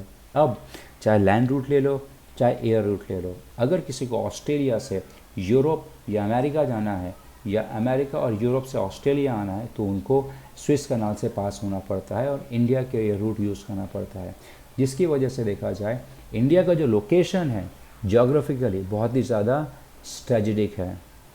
Now moving on to the next question, that write a short note Indian archipelagos. अब Indian आर्किपिगलोस के बारे में देखा जाए तो हम लोग यहाँ पे इससे पहले हम लोगों ने भी ये डिस्कस किया था आर्किपिगलोस के बारे में। चलिए अब थोड़ा और डीप में जानते हैं। Now India has 2 archipelagos, one is Lakshadweep island and another is Andaman and Nicobar island. India के 2 आर्किपिगलोस हैं, एक हमारा लक्षद्वीप है जो केरला के कह सकते हैं कि राइट में पड़ता है, और अंडमान एंड निकोबार ये तमिलनाडु के लेफ्ट में पड़ता है। थोड़ा सा हम पहले लक्षद्वीप के बारे में जानते हैं। Lakshadweep are located at about 280 kilometers to 480 kilometers away from Kerala in Arabian Sea. ये अरेबियन सी में लोकेटेड है। सेम अब ये आर्किपिगलोस जो हैं ये तकरीबन देखा जाए वॉल्कोनिक एक्टिविटीज, कोरल डिपॉजिट देखा जाए तो एक तरीके का कह सकते हैं रॉक है, और जिनका जो शेप है ऑक्सबो, अपनी जो बैल की जो नाल होती है वैसे है। और ये देखा जाए तो टोटल ये जो लक्षद्वीप है 27 आइलैंड से मिलके बना है, जिसमें से 11 आइलैंड ऐसे हैं जहाँ पे कोई नहीं रहता है। नेक्स्ट है हमारा Andaman and Nicobar are located 1200 kilometres. ये हमारा अगर देखा जाए इंडिया है तो ये श्रीलंका है, तो यहाँ पे हमारा अंडमान एंड निकोबार लोकेटेड है। अब ये तकरीबन अगर देखा जाए तो हमारे इंडिया तमिलनाडु से हमें समुद्र में तकरीबन 1200 किलोमीटर का रास्ता ट्रैवल करके जाना पड़ेगा बे ऑफ बंगाल में। These island are bigger, are more in number, are spread in much wider area than the Lakshadweep island. अब ये जो अंडमान एंड निकोबार है लक्षद्वीप से काफ़ी बड़े और तकरीबन काफ़ी फैले हुए हैं। तकरीबन 572 आइलैंड हैं यहाँ पे, और इसमें तकरीबन देखा जाए ऐसे 25 आइलैंड ऐसे हैं जहाँ पे हैबिटेशन यानी घास फूस और इंसान जानवर रहते हैं, और बाकी नियरली अबाउट जो दूसरे जो बाकी रिमेनिंग आइलैंड बचते हैं वो पूरी तरीके से बंजर हैं। नाउ अब ये आइलैंड कैसे फॉर्म हुए हम थोड़ा सा इनको जानते हैं कि that this island are peak of the submerge mountain system. अब ये आइलैंड ऐसा माना जाता है कि पहले अगर देखा जाए तो यहाँ पे जब पानी नहीं था तो यहाँ पे पहाड़ों की चोटियाँ थीं। अब जब वाटर लेवल धीरे धीरे करके राइज हुआ तो ये आपका आइलैंड बन गया। Now some of them have volcanic origin, और कोई वॉल्कोनो के लावा से बना है, और ज़्यादातर आइलैंड की अगर ऑन एन एवरेज अगर लंबाई देखें 60 से 100 किलोमीटर है। और निकोबार आइलैंड वो तकरीबन 350 किलोमीटर एरिया में फैला हुआ है। अब अंडमान और निकोबार अगर देखा जाए तो इंडिया के इस तरह से है कि ये अगर देखा जाए तो बहुत ही ख़तरनाक लोकेशन देता है। तो यहाँ पर से अगर किसी को भी आना है तो इंडिया को ये एक तरीके से स्ट्रेटेजिकली प्रोटेक्ट करता है, बिज़नेस के लिए भी बहुत फ़ायदेमंद है। अलॉन्ग विद दिस यहाँ पे अगर किसी तरीके का डेवलपमेंट करना है तो भी इजीली डेवलपमेंट कर सकते हैं। इंडिया को प्रोटेक्ट भी करता है, बिजनेस में भी बेनिफिट देता है। Now moving on to our next, state the type of soil of India and give is detail information. अब हम इंडिया के सॉइल के बारे में हम लोग स्टडी करेंगे और इसकी थोड़ी डिटेल इंफॉर्मेशन भी हम जानेंगे। चलिए, हमारा अगर देखा जाए तो हमारी जो इंडिया की जो soil of India are divided in 6 type. 6 type में हमारी इंडिया की सॉइल डिवाइडेड है। नंबर 1 है एलुवियल सॉइल, ब्लैक सॉइल और regular soil. Third red soil, fourth is laterite soil, fifth one is mountain soil और desert soil. ये हमारी total अगर देखा जाए 6 टाइप की सॉइल है। अब हम एक एक को डीप में स्टडी करेंगे। So now alluvial soil. Alluvial soil is found in a large area of a country, is found mostly in the modern plain, northern plain, coastal plain and in Chhattisgarh basin. अब ये हमारे map का structure है। तो आपको जो भी ये जो ग्रीन कलर का जो आपको दिख रहा है ना, ये हमारा क्या है, एलुवियल सॉइल है। अब यहाँ पर देखिए, ये हमारा हो गया नॉर्दर्न प्लेन है पूरा, Uttar Pradesh, certain part of Rajasthan, Punjab and then Bihar, West Bengal, ये हमारा आ जाता है छत्तीसगढ़, ये हमारा कोस्टल प्लेन है जैसे तमिलनाडु और ये सब, और ये है हमारा Assam and all this things. तो हमारा जो एलुवियल सॉइल है ये हमारे इंडिया के तकरीबन 43%, हाउ मच, 43% रीजन को कवर करता है। नेक्स्ट अगर हम लोग कंसीडर करें तो अब आ जाते हैं हम लोग, अब एलुवियल सॉइल की अगर बात की जाए तो इसमें ज़्यादातर 2 टाइप के सॉइल हम पाए गए हैं। 2 टाइप के सॉइल अगर देखा जाए तो जो आपका एक खादर, सॉरी गाइस, ये जो है आपका खादर और नेक्स्ट है हमारा बांगर, ये एक्चुअली सॉइल के टाइप हैं। ठीक है, अब चलिए समझते हैं। The soil form due to the recent alluvial deposit is called khadar. अब हमने जैसा जाना कि एलुवियल सॉइल जो है जब पानी पहाड़ को घिसता है तो उससे रेत निकलती, छोटे छोटे पार्टिकल होते हैं। जो न्यू पार्टिकल आते हैं नदियों में उनको हम कहेंगे खादर, और जो ओल्ड पार्टिकल पहले से ही आके डिपॉजिटेड है हम उनको कहेंगे बांगर। ठीक है, पहले आपका ये चलो लेयर जमा हुई तो ये आपकी खादर, इसके ऊपर एक और लेयर जमी, इसके बाद ऊपर और लेयर जमी, तो ये लेयर हमारी पुरानी होती चली गई। तो जो भी लेयर पुरानी हो गई उसको बांगर, और जो न्यू लेयर आई है उसको हम कहेंगे khadar. Now khadar soil is sandy and has light colour while bangar soil is sticky and is dark colour. अब खादर सॉइल ज़्यादातर रेतीली होती है और इनका कलर हल्का होता है, और बांगर सॉइल जो होती है वो चिपचिपी होती है और ये डार्क ब्राउन कलर की होती है। The fertility of alluvial soil differ from place to place. अब इस ज़मीन की जो उपजाऊपना है वो जगह जगह पे बदलती रहती है। जैसे अगर देखा जाए तो हमारी एलुवियल सॉइल कहाँ कहाँ पाई जाती है, Punjab, Uttar Pradesh, Bihar, West Bengal etcetera. Next आते हैं हम ब्लैक सॉइल। अब ब्लैक सॉइल अगर देखा जाए तो हमारा ये आप देख सकते हैं यहाँ पे, ये रहा हमारा ब्लैक सॉइल, और ये जो रीजन है आपका जो आपका ग्रे कलर का है ये है हमारा ब्लैक सॉइल। ठीक है, now black soil is seen specially in Deccan प्लेटू, और ये जो रीजन मैंने बताया ये पूरा डेक्कन प्लेटू है जो कि Maharashtra, western Madhya Pradesh, northern Karnataka, Andhra Pradesh, Telangana, Tamil Nadu and Gujarat को ये कवर करता है। अब ब्लैक सॉइल बनी कैसे? ब्लैक सॉइल हमारी मेटामॉर्फिक रॉक से बनी है। Metamorphic rocks the oldest form of lava, it is fertile and sticky, ये बहुत ही ज़्यादा उपजाऊ और चिपचिपी मज़ीद है मिट्टी है, और इसके अंदर कैपेसिटी है कि वो पानी को बहुत देर तक होल्ड कर सकती है। ये आपकी कह सकते हैं लोमी सॉइल टाइप है। लोमी सॉइल में आपका एयर भी होता है। As it is useful for cotton it is also called black cotton soil और रेगुलर सॉइल। नाउ नेक्स्ट आते हैं रेड सॉइल। अब यहाँ पे आप जो रेड कलर आप देख रहे हैं, लेट मी इरेज दिस, ठीक है। नाउ अब ये जो आप रेड कलर का जो पोर्शन देख रहे हैं ना, ये अगर देखा जाए तो पूरी तरीके से हमारा ये है रेड सॉइल है। अब ये रेड सॉइल क्यों है चलिए, क्योंकि ड्यू टू हिज कंपोजिशन इस मिट्टी में अलग अलग तरीके के कह सकते हैं पाए जाते हैं। जैसे red soil is found in mostly in Goa, Tamil Nadu, Karnataka, Andhra Pradesh, Chhattisgarh, Odisha and सब part of Jharkhand and northern eastern state. It is specially found in igneous metamorphic rock. अब ये आपका जो लावा का जो ठंडा होने के बाद आपका इग्नियस फॉर्म बनता है, इग्नियस रॉक बनता है। It is red colour due to the presence of iron. अब इस मिट्टी के अंदर आयरन पाया जाता है जो नेचर से रिएक्ट होकर लाल कलर हो जाता है। लेकिन अगर हम इसको 5 से 6 फीट डीप खोदेंगे तो हमें वापस से येलो सॉइल मिल जाएगी। देन और अदर ऑर्गेनिक अगर देखा जाए कीड़े मकोड़े जानवर मर जाते हैं वो। नेक्स्ट है this soil is porous. Porous मतलब सॉफ्ट है, एयर बहुत ज़्यादा है, प्रोडक्टिव फ़ायदेमंद है खेती बाड़ी के लिए, और where is texture is thin and layer are thick. अब इसका ऊपरी टेक्सचर देखा जाए तो बहुत ही ज़्यादा पतला है, जैसे मैंने अभी बताया। तो ये अगर सॉइल है तो इसके ऊपर अगर है, हम अगर थोड़ा ही हल्का खोदेंगे तो यहाँ पे हमें येलो सॉइल मिलना स्टार्ट हो जाएगी। तो ये है आपका टेक्सचर है। नेक्स्ट है हमारा लैटेराइट सॉइल।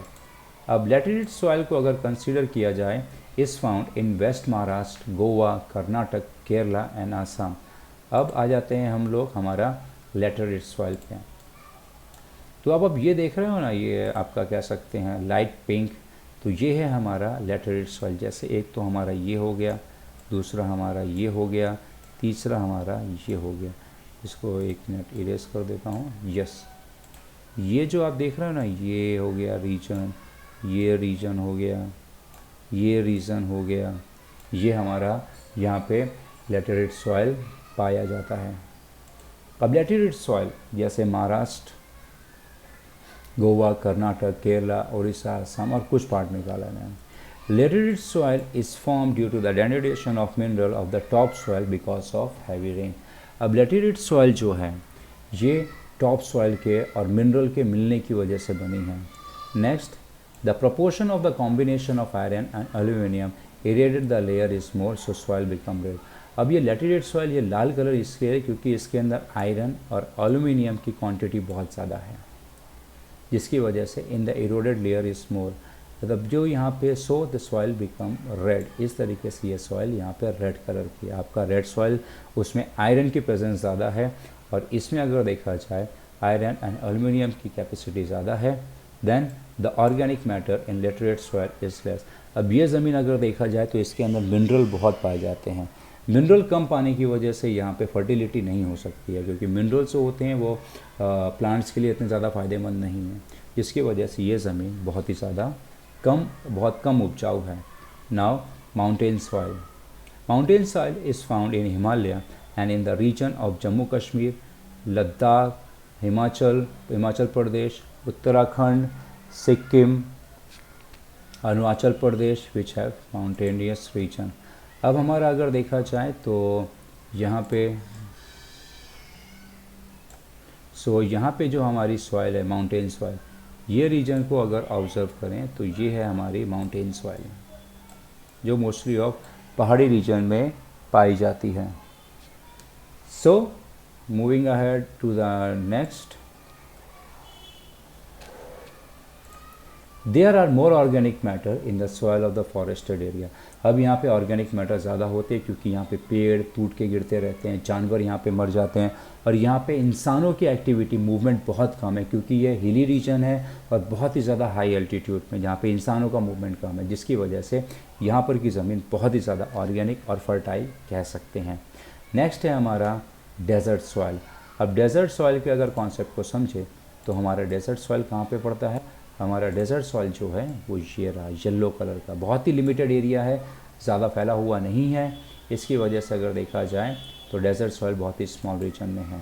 अब desert soil the desert type of soil in India is found in arid region. ऐसे होता है जहाँ पे बारिश बहुत कम होती है, नहीं भी होती है, जैसे राजस्थान का, गुजरात का आपका नॉर्दर्न एरिया, पंजाब का सदर्न और Haryana. Some of the sand here is formed due to the local wind erosion and some is blown from the Sindhu Valley and deposited here. यहाँ पर कि कुछ एक जो रेत ऐसा माना जाता है कि यहाँ पर जो है विंड इरोजन यानी हवा की वजह से यहाँ पे रेत यहाँ पे आके बैठती चली गई, और कुछ जो है वो सिंधु वैली हमारे जम्मू कश्मीर के कह सकते हैं नॉर्थ वेस्ट से ब्लो हुई और यहाँ पे आके जमा हो गई। On Shivalik mountain ranges the soil is less fertile. अब अगर देखा जाए तो हमारा जो शिवालिक माउंटेन है यहाँ पे कम फर्टाइल है। आसपास के अगर रीजन को मानते हैं तो यहाँ पे ऐसा माना जाता है कि ये हमारा सिंधु रीजन है, यहाँ पर से रेत उड़ी और यहाँ पे जमा होने लगी और यही हमारा यहाँ पे सिंधु रीजन भी पड़ता है पूरा। नेक्स्ट आते हैं on fully develop and soil is not. अब रेतीले की वजह से होने की वजह से इसके अंदर पानी होल्ड नहीं हो सकता है, ऑर्गेनिक मैटर नहीं है, ज़मीन एकदम ड्राई है, सैंडी टाइप है, जिसकी वजह से ये ज़मीन फर्टाइल नहीं है। Now some region show more saline. Saline मतलब खारापनी, ज़मीन के अंदर नमक की प्रेजेंस बहुत ज़्यादा है और ऑर्गेनिक मैटर नहीं है, जिसकी वजह से ज़मीन फर्टाइल नहीं हो सकती है। In those regions where there are adequate clay content and are less saline, agriculture become possible due to irrigation। अब कुछ एक एरिया ऐसे हैं जहाँ पे इनके अंदर मिट्टी के थोड़े बहुत कंटेंट पाए गए हैं, नमक खारापन एकदम कम है, तो इसकी वजह से यहाँ पे एग्रीकल्चर पॉसिबल है। लेकिन पानी नहीं है तो इरिगेशन आइदर नहर के ज़रिए यहाँ पे इरिगेशन खेतों को सींचा जा सकता है। Now moving on to the next topic. अब नेक्स्ट टॉपिक को अगर हम स्टडी करें तो क्वेश्चन है हमारा, do you write about the east difference between the east coast plain and the west coast plain. Now चलिए हम जानते हैं ईस्ट कोस्ट प्लेन कहाँ पे है और वेस्ट कोस्ट प्लेन हमारा कहाँ पे है। ये अगर देख तो ये हमारा जो है ये हमारा वेस्ट कोस्ट प्लेन है, ओके, और ये हमारा जो है ये हमारा ईस्ट कोस्ट प्लेन है। ये हमारा है ईस्टर्न में है तो हमारा ये होगा ईस्ट प्लेन और ये जो हमारा है ये है west coast plain, okay. Now अब हम दोनों में थोड़ा डिफरेंस समझते हैं। This plain is extended from eastern coast of Odisha up to Kanyakumari. अब ये जो कोस्ट प्लेन है कह सकते हैं कि आपका उड़ीसा से लेके कन्याकुमारी तक फैला हुआ है, okay. Now west coast plain के बारे में हम थोड़ा सा जानते हैं कि that this plain is extended from eastern coast of Orissa up to Kanyakumari. अब अगर देखा जाए तो ये जो हमारा जो ईस्टर्न है ये हमारा अगर देखा जाए तो ये हमारा उड़ीसा है और ये हमारा कन्याकुमारी। तो ये जो पूरा आपका जो है ये आपका है ईस्टर्न कोस्टल प्लेन, इसकी हो गई। नेक्स्ट अगर हम कंसीडर करते हैं plain extended from Gujarat up to Kerala. अब आ जाते हैं तो ये जो हमारा है ये जो आपका वेस्टर्न घाट दिख रहा है ना, ये पूरा आपका ये आपका वेस्टर्न कोस्टल प्लेन है। जितना भी जो आपको ग्रीन ग्रीन दिख रहा है ये हमारा वेस्टर्न कोस्ट प्लेन है जो गुजरात से लेके पूरा केरला तक फैला हुआ है। Now moving on to the next topic, it is much broader than western coastal plain. अब हमारा जो ये देखा जाए तो ये जो इसकी जो चौड़ाई है, ठीक है, ये इससे काफ़ी ज़्यादा है। Now next, it is broader only in Gujarat elsewhere is narrow. अब ये अगर देखा जाए तो ये यहाँ पे सिर्फ गुजरात में ही चौड़ा है, बाकी सब जगह पतला है comparison to the eastern coastal plain. Next, its north portion is known as north करिकर coast and the southern part is called Karnataka plain. अब ये जो है आपका नॉर्थ करिकर है ये आपका, और ये आपका कर्नाटका प्लेन जाना जाता है। In Maharashtra and in Goa the plain is known as Konkan and plain and the south of Goa it is known as Malabar. अब महाराष्ट्र में जो आपका जो कोस्टल प्लेन है उसको कोंकण कहते हैं और आपका जो गोवा के आसपास है उसको मालाबार। अब यहाँ पर से नदियाँ Mahanadi Godavari Krishna Kaveri had form their delta in plain where the abundant alluvium is deposited. अब यहाँ पे अगर देखा जाए तो ये आपको देखो ये नदियाँ दिख रही हैं, ये है। अब ये नदियाँ इधर से इधर बहती हैं और ज़बरदस्त इन्होंने डेल्टा फॉर्म किया हुआ है। Narmada and Tapi are the two major river meeting the western sea coast. There are many small river. The slope of the western ghat is steep toward the plain, hence the river here have not form delta. अब यहाँ पे अगर देखा जाए तो आपकी ये दो नदियाँ हैं, एक तो आपका ये ताप्ती और दूसरा नर्मदा। अब ये अगर देखा जाए तो ये आपका कोस्टल प्लेन है और यहाँ पे काफ़ी छोटी छोटी नदियाँ बहती हैं और यहाँ पे अगर देखा जाए तो ये ज़मीनें ज़्यादा गहरी नहीं हैं, जिसकी वजह से यहाँ पे डेल्टा काफ़ी स्टीप काफ़ी गहरी हैं, जिसकी वजह से यहाँ पे आपका डेल्टा फॉर्म नहीं होता है। डेल्टा अगर देखा जाए तो आपका जब ज़मीन के थोड़े थोड़े छोटे टुकड़े होते हैं और इनके बीच से जब नदियाँ पास होती हैं, that is consider as an delta. ये है आपका डेल्टा, इस तरह से फॉर्म होता है। लेकिन यहाँ पे अगर देखा जाए जगह काफ़ी स्टीप हैं, गहरी हैं, जिसकी वजह से यहाँ पे डेल्टा फॉर्म नहीं होता है। नेक्स्ट है हमारा in the coastal plain the soil in the delta is very fertile. अब कोस्टल प्लेन ईस्ट कोस्ट में देखा जाए तो यहाँ पे डेल्टा की वजह से यहाँ पर की मिट्टी बहुत ही ज़्यादा उपजाऊ है। सो एग्रीकल्चर है डेवलप इन दिस प्लेन, और यहाँ पे एग्रीकल्चर बहुत ही ज़्यादा डेवलप हुआ है, जिसकी वजह से यहाँ पर की आबादी बहुत ज़्यादा है। As there is no delta in the plain agriculture is less develop. यहाँ पे कोई डेल्टा नहीं है तो यहाँ पे एग्रीकल्चर ज़्यादा डेवलप्ड नहीं है, लेकिन यहाँ पे आबादी बहुत ही ज़्यादा डेवलप्ड है। There are few natural port at the edge the sea coast is very shallow. East coast plain में अगर देखा जाए बहुत ही कम पोर्ट हैं। क्यों? क्योंकि यहाँ पर अगर देखा जाए ज़मीन जो आपका कह सकते हैं ये यहाँ पे ज़्यादा गहराई नहीं है, ठीक है, ज़मीन बहुत ही ऊपर है, पानी लेवल बहुत ही कम है। लेकिन यहाँ पे अगर आपका देखा जाए तो बहुत पोर्ट है, क्योंकि यहाँ पे पानी जो है वो बहुत ही ज़्यादा ऊपर है और यहाँ पर जो गहराई है बहुत ज़्यादा है, जिसकी वजह से यहाँ पे पोर्ट बनाना आसान है। Now moving on to the next question, give information about northern plain. अब हम लोग यहाँ पे नॉर्दर्न प्लेन के बारे में अब हम लोग थोड़ा जानेंगे। नाउ ओके, ये है हमारा नॉर्दर्न प्लेन रीजन, ठीक है, this is the northern plain region. अब हम लोग इसके बारे में स्टडी करने वाले हैं। चलिए स्टडी करते हैं। The northern plain is located between the Himalaya and the in the north and the peninsular प्लेटू in the south. जैसे कि हम जानते हैं कि हमारा नॉर्दर्न प्लेन कहाँ पे लोकेटेड है। हमारा नॉर्दर्न प्लेन अगर देखा जाए तो ये है हमारे कुछ हिमालयन रीजन और ये है हमारा पेनिनसुलर प्लेटू, ठीक है, ये हमारे पहाड़ी रीजन है। तो ये दोनों के बीच में जो लोकेटेड है, तो ये हमारी क्या हो गई, नॉर्दर्न प्लेन की लोकेशन हो गई। सेकंड देखते हैं, it is form due to deposition of aluminium of big river like Sutlej, Ganga, Brahmaputra emerging from these two region. अब देखा जाए यहाँ पर से आपकी 2, 3, 4 बड़ी बड़ी नदियाँ पास होती हैं। अगर नदियाँ अगर देखा जाए तो आपकी एक तो ये है ब्रह्मपुत्र, दूसरी है आपकी यहाँ पर से नदी आती, ये फॉर्म होती है आपकी, देखिए यहाँ पर से ये सतलज है और ये है आपकी गंगा। अब ये जब पहाड़ियों से यहाँ से निकलती है ना, तो यहाँ पर से अपने को पानी इसका पहाड़ को घिसता है, जिसकी वजह से यहाँ पर सैंड पार्टिकल्स निकलते हैं और यही पार्टिकल्स को हम एल्यूवियम कहते हैं। एल्यूवियम वो पार्टिकल होते हैं जो पहाड़ों से, पत्थरों से घस के निकलती है, जिसकी वजह से इस एल्यूवियम की वजह से ये जो रीजन है बहुत ज़्यादा फर्टाइल है। नेक्स्ट है, the aluminium is about 50 metre thick and it is found in some part of the plain. अब ये जो एल्यूमिनियम है ये अब तकरीबन 50 मीटर जैसी मोटी परत है और कुछ ही पार्ट में पाई जाती है। No part of this plain is higher than 180 metre. और ये जो आप रीजन देख रहे हो ना, ये आपका ये पूरा जो आपका यहाँ से आपका स्टार्ट होता है और ये पूरा यहाँ पर जो ज़मीन है ना एक तरीके से लेवल है। मैक्सिमम यहाँ पर की हाइट जो है वो है हमारी सिर्फ 180 मीटर। और यहाँ पर आप देखोगे ना, यहाँ पर जो ज़मीन की हाइट है ना तकरीबन 9000 मीटर के आसपास है। कितना डिफरेंस है यहाँ पर, जिसकी वजह से ये ज़मीन मैक्सिमम प्लेन है, नदियाँ बहुत बहती है और ये फर्टाइल खेती के लिए बहुत ही ज़्यादा फ़ायदेमंद है। एक तो इसकी प्लेन, सेकेंड इसकी जो मिट्टी है ऑलिवल सॉइल।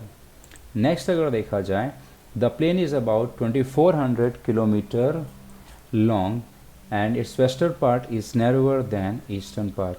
अब ये अगर देखा जाए तो ये जो आपका जो प्लेन है, राइट, ये आप देख रहे हो चौड़ाई, यहाँ पर से हम यहाँ पर एक लाइन बनाते हैं, ये पोर्शन आप देखो कितना चौड़ा है और ये पोर्शन एकदम पतला है, जिसकी यहाँ पे ये बात रखी गई है।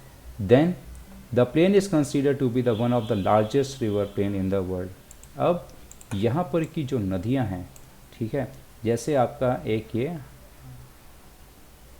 नदी है, 2 नदियाँ बहती हैं, एक है हमारा जो ये गंगा रिवर है, ये ऐसा माना जाता है ये दुनिया की सबसे लंबी नदियों में से एक है और इसकी अगर देखा जाए तो ये नियरली अबाउट कह सकते हैं 1500 से 1700 किलोमीटर ट्रैवल करती है।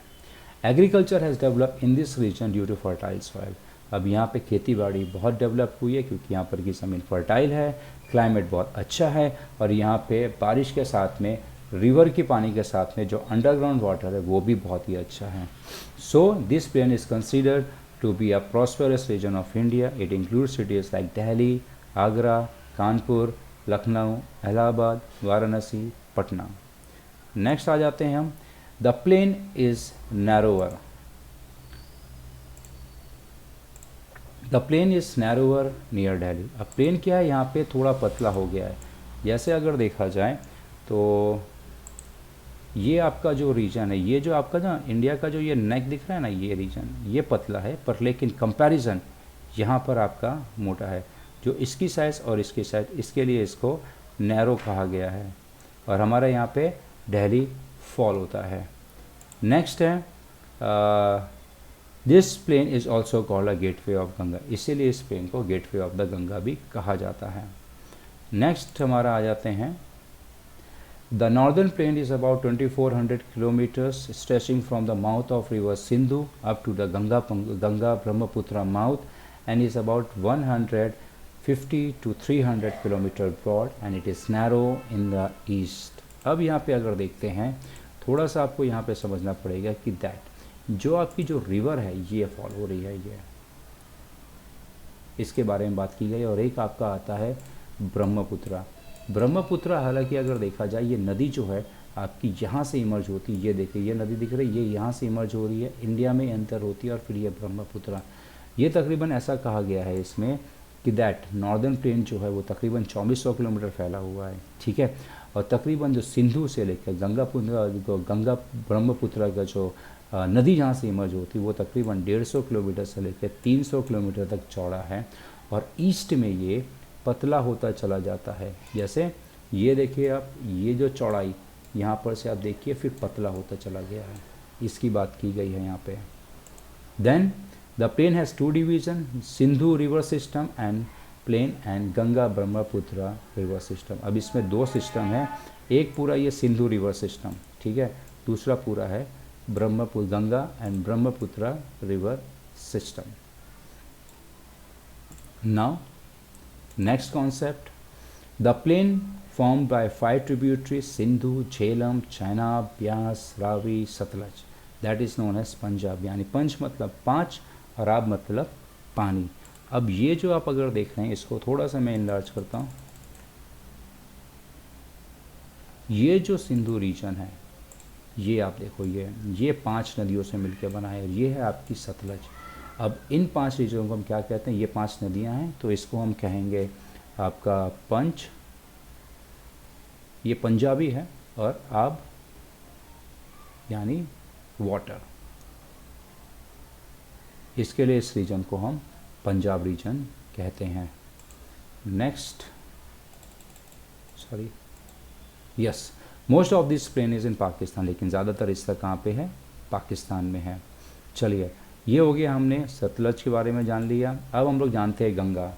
अब Ganga enter the plain near Haridwar and then flow eastward and it course like Yamuna, Gomti, Ghagra, Gandak, Son, Kosi and other tributaries meet her. River Brahmaputra meet her in Bangladesh and their combined flow is known as Meghna, and the delta formed by these river is the largest and the still expanding river Rhine delta. अब यहाँ पे अगर देखा जाए, चलिए आपका अब दूसरी बात करते हैं। अभी हम लोगों ने एक सिस्टम के बारे में जाना, अब हम यहाँ पे दूसरे सिस्टम के बारे में जानेंगे, that is Ganga plain. All right, अब गंगा प्लेन के बारे में जानेंगे तो यहाँ पे आप देखिए 2 नदियाँ बह रही हैं। एक तो आपका है ये यहाँ पर से आपकी गंगा इमर्ज हो रही है, ठीक है। अब जब गंगा आगे बढ़ती है तो यहाँ पर से आपकी यहाँ पर से कुछ नदियाँ, एक तो ये नदी मिल रही, एक ये नदी मिल रही है, एक ये नदी मिल रही यमुना में, और फिर यमुना फाइनल जाके इसमें मिलती है। उसके बाद यहाँ पर से आपकी नेपाल से नदी निकलती है, वो भी गंगा में मर्ज होती है। यहाँ पर से भी निकलती है, वो भी गंगा से मर्ज होती है, जिसकी वजह से गंगा देखा जाए आगे चल के बहुत ही ज़्यादा बड़ी होती चली जाती है। सेम है हमारा ब्रह्मपुत्र। अब ब्रह्मपुत्र जो यहाँ पर से फ्लो हो रही है तो चाइनीज़ नेम, लेकिन जैसे ही ये इंडिया में आपकी ये गंगा इंटर होती है तो इसका नाम पड़ जाता है मेघना।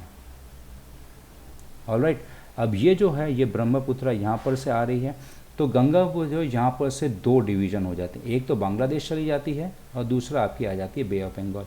अब यही जब बांग्लादेश में इंटर होती है तो ये आपकी मिलती है बांग्लादेश में, और इसका नाम पड़ जाता है इसका Padma, it's a Bangladeshi name. और जाके यहाँ पे ये आपका जो डेल्टा रीजन है, ये आपका देखिए डेल्टा रीजन का स्ट्रक्चर आपको दिख रहा है, ये डेल्टा रीजन फॉर्म हुआ है, जिसकी वजह से देखा जाए यहाँ पर की ज़मीन जो है one of the most fertile land in comparison in Asia, बहुत ही ज़्यादा फर्टाइल लैंड हो जाती है। चलिए अब थोड़ा आगे बढ़ते हैं। The plain can be divided into 4 rain. अब यहाँ पर के जो नॉर्दर्न प्लेन है हम इनको 4 पार्ट में डिवाइड करते हैं। Number 1 is Bhabar, Terai, Bangar and Khadar. अब तकरीबन अगर देखा जाए तो 8 to 10 kilometre wide strip form a parallel to Shivalik foot hill. अब देखा जाए शिवालिक फुट हिल की अगर बात की जाए तो आपकी जो शिवालिक फुट हिल है वो आपकी फॉर्म होती है, ये आपका देखा जाए तो ये आपका यहाँ पे शिवालिक फुट हिल फॉर्म होता है, ठीक है, ये नॉर्दर्न प्लेन्स के बीच में है। सो नाउ नेक्स्ट अगर देखा जाए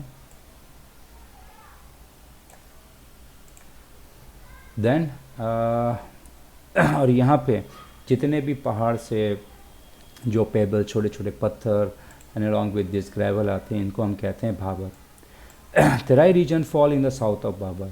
अब जैसा कि हमने जाना ये आपका भाबर रीजन है और ये जो साथ है आपका तेराई रीजन है। नेक्स्ट हमारा आता है there are dense forest in the wet and marshy area. The old alluvial strata to its south are called Bangar and the strata which new alluvium is called Khadar.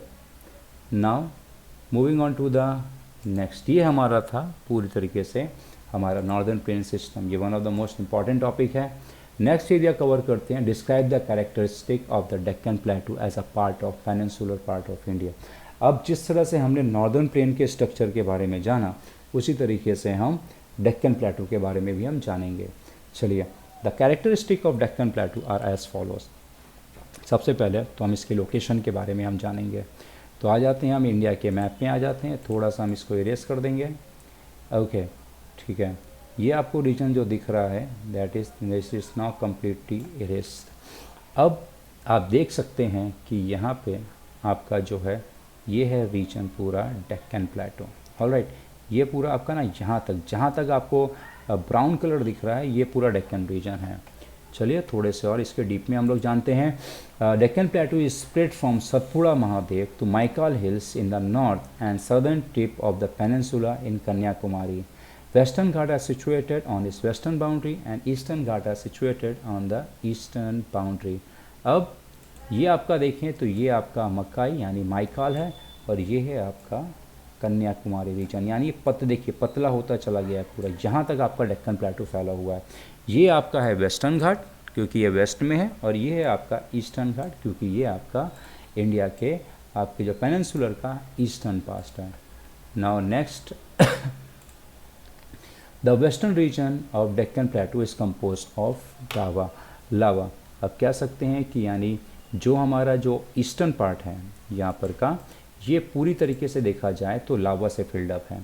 अब लावा आपकी volcanic activity जो होती है उसको हम लोग volcanic activity से हमारा जो वॉल्केनो से लावा निकलता है वो यहाँ पे डिपॉजिट होता चला जाता है। अब डिपॉजिट होने के साथ में यहाँ पे क्या होता है कि कभी डेनुडेशन आपके जो रॉक्स हैं वो सॉइल में फॉर्म होते हैं और फिर सॉइल इरोजन की वजह से जहाँ तक लावा मिट्टी फैल सकी वहाँ तक मिट्टी फैल गई। अब वेस्टर्न घाट आर लोकेटेड, ये आपकी वेस्टर्न घाट की लोकेशन है जो कि अरेबियन सी हमारे इंडिया के वेस्ट में पड़ता है। They are known as Sahyadri in Maharashtra. अब वेस्टर्न घाट को हम लोग अलग अलग स्टेट में अलग अलग नाम, जैसे सह्याद्री महाराष्ट्र में कहते हैं, नीलगिरी कर्नाटक सह्याद्री महाराष्ट्र और कर्नाटक में। हम तमिलनाडु जाएंगे तो उनको नीलगिरी कहेंगे और उसके बाद केरला में जाएंगे तो इसे अनाईमलाई कहेंगे और तमिलनाडु बॉर्डर पे जाएंगे तो इनको हम कार्डमम हिल कहेंगे। Eastern ghat is dissected by the river hence it's broken. अब ईस्टर्न घाट जो है वो आपके कॉन्टीन्यूसली माउंटेन रेंजेस नहीं है, ये हल्के से ब्रेक है क्योंकि नदियाँ यहाँ पे बहुत करोड़ों लाखों साल से बह रही हैं, जिसकी वजह से इन्होंने माउंटेन्स को कट करके अलग कर दिया है। But southern part of the western Ghat is very high comparatively. लेकिन जैसे जैसे हम नीचे आएंगे, जैसे जैसे हम इस रीजन में पहुंचेंगे ना, तो यहाँ पे बहुत ऊंचे ऊंचे पहाड़ हैं ये। So now moving on to the next, the southern portion of Deccan plateau is higher and its heights about 900 to 1100 metre. जैसा कि अभी हमने जाना, जैसे हम साउथ में आएंगे तो यहाँ पर का जो ऑन एन एवरेज जो रीजन है, ये तकरीबन अगर देखा जाए तो आपका 900 और 1100 मीटर ऑन एन एवरेज कह सकते हैं, आपका 1 किलोमीटर की हाइट है इनकी यहाँ पर। नेक्स्ट अगर कॉन्सेप्ट जानते हैं, the eastern boundary of the plateau is made up by chain of broken hill और of less height and boundary is known as eastern Ghat. अब अगर आप देखेंगे तो वेस्टर्न घाट्स को आप अगर ऑब्जर्व करते हैं तो यहाँ पे कहीं पर भी आपको ब्रेकेज नज़र नहीं आएगा, कॉन्टीन्यूसली पहाड़ है, ठीक है। लेकिन अगर हम यहाँ पे अगर हम ऑब्जर्व करते हैं तो आप देखिए कि हल्का हल्का ब्रेकेज है। ये देखा जाए पानी आपका जो सारी रिवर जो है, जो यहाँ पर से आपकी बनती है और इधर बहती है, जिसकी वजह से कॉन्टीन्यूसली वाटर फ्लो होने की वजह से और डेन्यूडेशन की वजह से यहाँ पर के पहाड़ कटते चले गए और यहाँ पर की जो माउंटेन रेंजेस की जो चेन है वो ब्रेक होती चली गई। Now river Narmada and Tapi of Deccan plateau flow from east to west and meet Arabian Sea. अब यहाँ पे हमारी अगर एक बहुत ही अलग सी बात है और कह सकते हैं इट्स वेरी नाइस, और कह सकते हैं हमारे इंडिया में अगर देखा जाए, हम साउथ की अगर बात करें, ठीक है, यहाँ पे सिर्फ 2 नदियाँ ऐसी हैं इसके नीचे जो आपकी इधर से ईस्ट से वेस्ट बहती हैं। बाकी सारी नदियाँ आपकी जो हैं वो आपकी वेस्ट से ईस्ट बहती है, all rivers except Narmada and Tapi छोड़ गए। Now moving on to the last point, that all other river flow eastward and meet the Bay of Bengal. और बाकी जो सारी नदियाँ हैं वो हमारी वेस्ट से निकलती हैं और ईस्ट में मिलती हैं। सिर्फ नर्मदा और तापी ऐसे रिवर हैं जो ईस्ट से बनती हैं और वेस्ट में आके अरेबियन सी में मर्ज हो जाती हैं। Alright guys, section D, the answer in detail I try to explain as least as possible. अगर फिर भी आपको कहीं पर भी कोई भी क्वेश्चन या आंसर समझ में नहीं आता है तो आप मुझे मेरे कमेंट बॉक्स में मैसेज कर सकते हैं और मैं I will try to explain it much more easy language. अगर आपको मेरा वीडियो पसंद आता है please subscribe my channel and share with your friends. Thank you very much.